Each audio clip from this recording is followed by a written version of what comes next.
reported today in The Verge. Lionkiller turns the legend of Mulan into an interactive story during the Opium Wars. It can be difficult to find time to finish a video game, especially if you only have a few hours a week to play.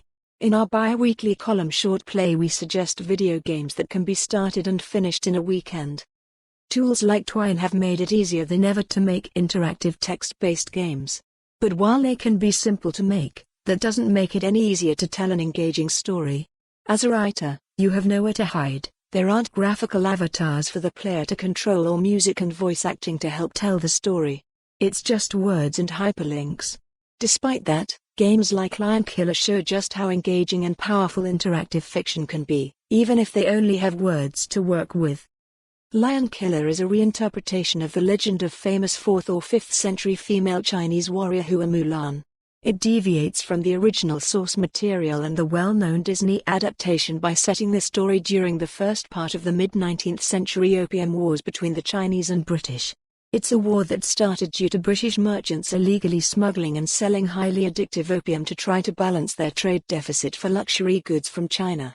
The Chinese government was not particularly keen on this, to say the least.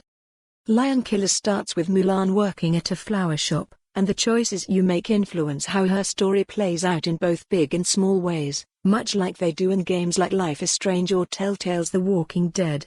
Does Mulan join the army to keep their father from getting drafted? Or her brother who has fled? Or maybe in place of her love interest so that she can live her dream? It's not these choices that keep you engaged and interacting with the story.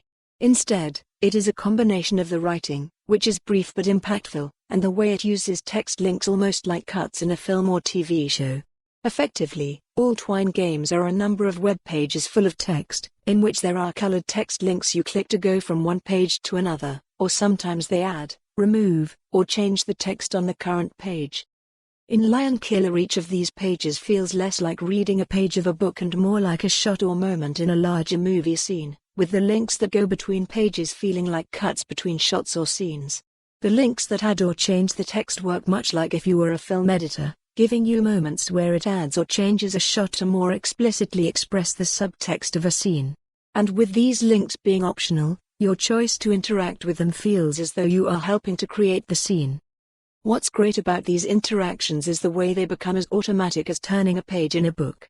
It just sort of happens and becomes part of the flow of read. For more on this story, visit the news article link.